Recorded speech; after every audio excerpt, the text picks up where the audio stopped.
Ay mga Mars, tara samahan nyo ako, magluto tayo ng kwek-kwek. Pinabalatan ko na nga pala dito yung mga itlog. Totoo lang, muntikan na akong walang maluto. Paano ba naman kasi kada balat sa mall, charis. Nasa 50 piraso nga pala itong itlog na to, pero dahil sa katakawan ko, 20 na lang siguro na iluto ko. Nang mayari ko na nga pala na balatan, nakagawa na rin ako ng butter.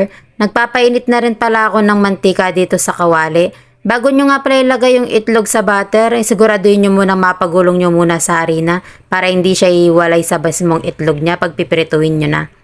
Yan kasi yung pagkakamali ko nung nagtitinda ako ng ganyan. Nagtataka ako bakit umiiwala yung itlog sa pinaka-butter niya. Yun pala hindi ko nagagawa, hindi ko napapagulong sa harina. Hindi pala siya kakapit nun.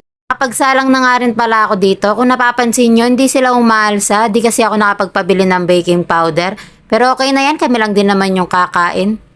Kahit araw-araw nga pala akong kumain ng kwek-kwek, hindi ko to pinagsasawaan. Ito kasi yung pinaka-favorite ko na street foods. Pero hindi natin pwedeng kainin araw-araw to, baka masobrahan tayo. Tandaan, lahat ng sobra nakakasama. Sabi din kasi nila nakakapagpataas ng BP to. Fast forward nga mga Mars, ito na lahat ng nailuto ko. Sa mga taga-Sasmon nga pala dyan, kung gusto nyo umorder ng itlog ng pugo o itlog ng manok, message lang kayo sa page nila. Pinsan ko nga pala may-ari dyan.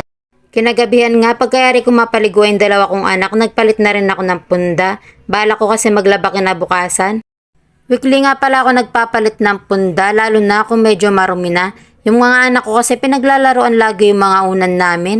Kaya sinisigurado ko every week nagpapalit ako ng punda kahit yung mga nadumihan lang. May kwento ko nga pala mga Mars, alam nyo ba nang bantay pa kami sa palaisdaan, yung mama at daddy ko, minamano-mano lang nilang tayin yung mga punda namin pag nagpapalit sila. Pero nung naka-LL na kami sa buhay, syala LL.